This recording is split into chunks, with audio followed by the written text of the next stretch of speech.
Deixa eu acertar. Aqui tá top, tá tipo youtuber. Então, é aí que eu quero. Tá, então meto pau que tá gravando. Puta, velho, não lembro as coisas.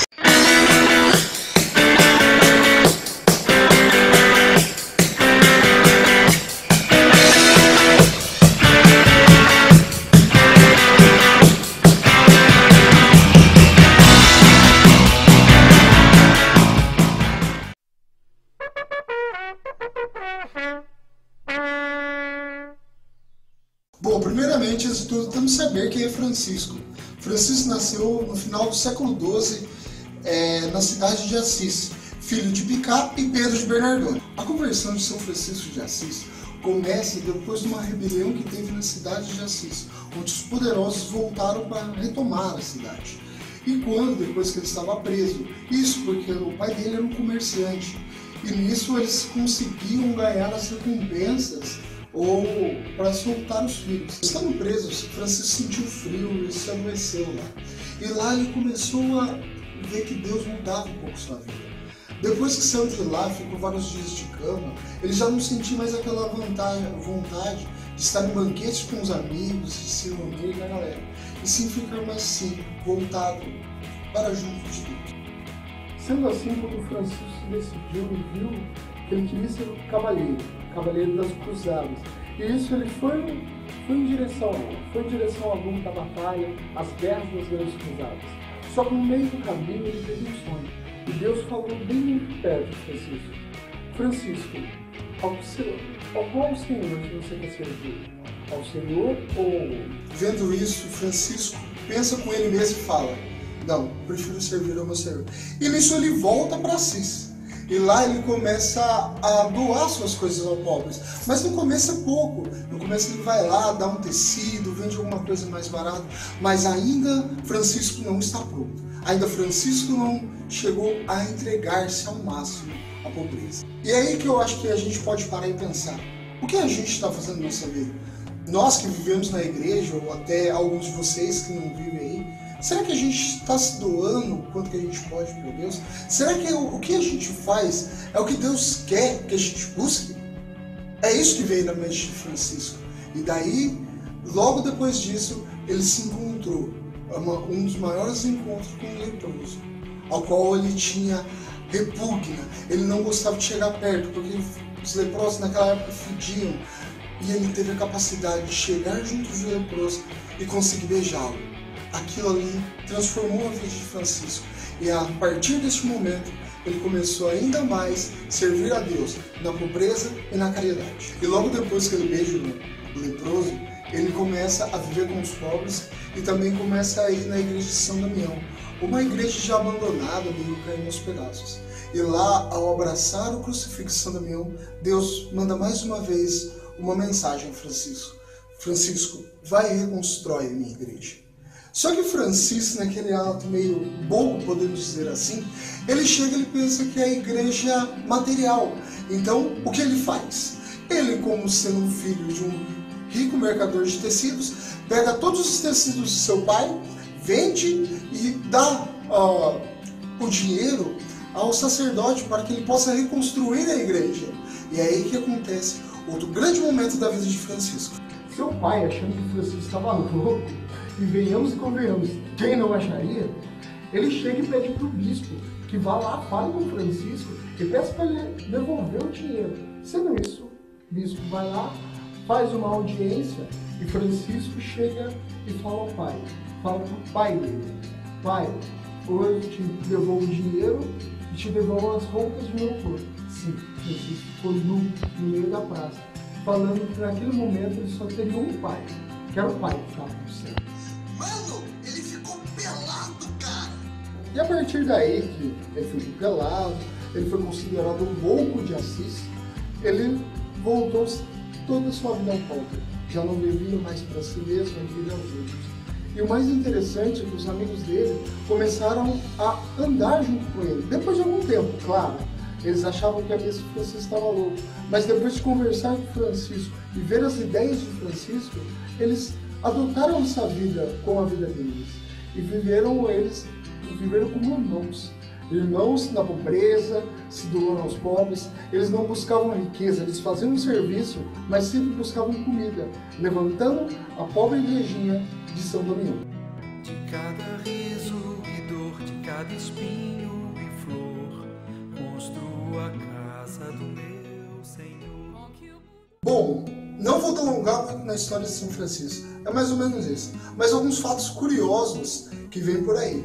O que acontece é que depois de montar essa fraternidade franciscana, que naquela época, é claro, não tinha esse nome, Francisco começa a ter algumas missões fora dali.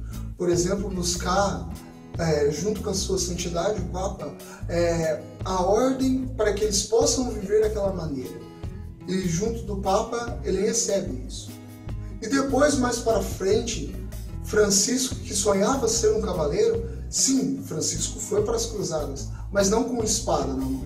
Ele foi tentar semear a paz. Ele chegou a conversar com o sultão, que naquela época era o senhor dos exércitos do pessoal lá de Jerusalém. E ele conseguiu conversar. Ele conseguiu um tratado com esse sultão. Só que, infelizmente, não foi aceito por nós, católicos, naquela época. Sim, é uma fase meio ruim de se falar, mas teve essas partes. Mas o mais interessante ao falar de Francisco é na volta de Francisco, no qual ele está longe da cidade, longe dos seus amigos, juntamente só com um companheiro de viagem, e chega o Natal. E junto com o Natal ele pensa na imagem de Jesus e ele começa uma coisa que vocês não sabem ainda, a pensar como que seria o presépio. Sim, não foi armando o nascimento de Jesus?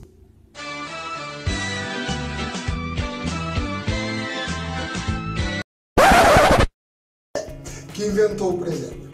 Foi São Francisco de Assis. Ele pegou, chamou alguns habitantes de uma cidade em que ele estava e pediu para que trouxessem carneiros, vacas, cavalos, animais ali, junto com eles montaram um presépio. Chamou um casal e colocaram do lado do manjedouro. Aí foi o primeiro presépio. Aí se está toda aquela imagem que a gente vê no Natal. Eu tenho certeza que muita gente ainda não sabia disso. Mas parando um pouco de falar da história de São Francisco, vou falar de São Francisco em si, que era um cara muito feliz, um cara muito alegre. Diferente de muitas imagens que mostram aquela figura séria, Francisco é um cara que adorava viver. E nisso é que ele mostra o amor às criaturas. É nisso que faz Francisco ser o Francisco da alegria, o Francisco de Assis sorridente.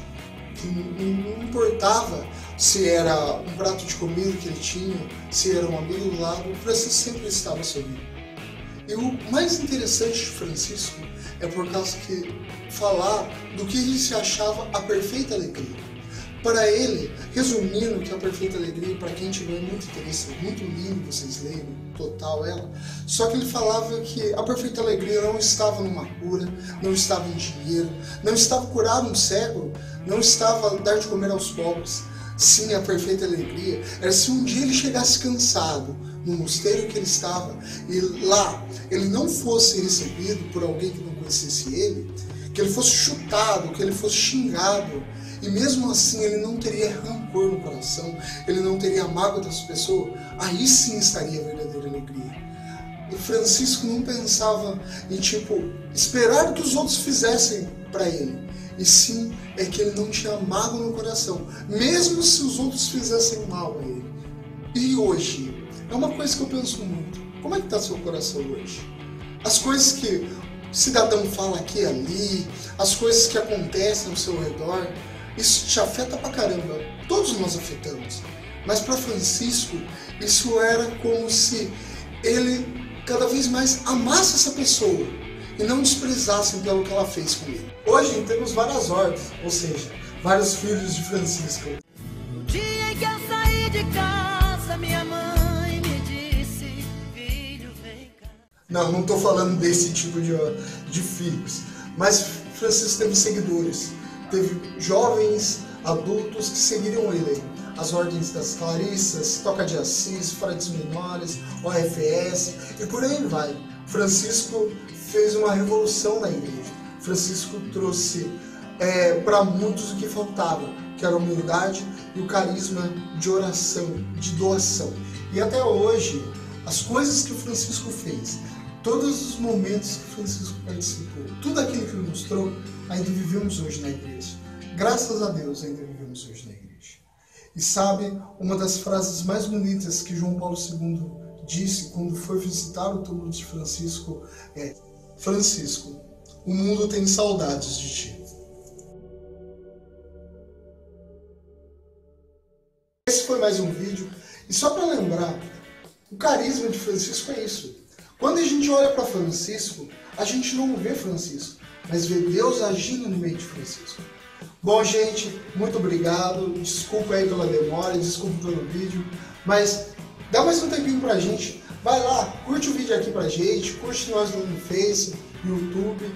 Dá uma ajuda pra gente, a gente vai estar tentando fazer essa rede do bem chegar a cada vez mais pessoas. Obrigado, gente. Até uma próxima. Valeu. E aí, galera, se vocês gostaram desse vídeo, dá um like aqui embaixo, se inscreve no nosso canal, sempre tem vídeo novo. Também segue a gente na nossa página no Facebook e a nossa conta no Instagram. Já assistiu nossos vídeos anteriores? Ainda não? Então clica aqui e aproveite!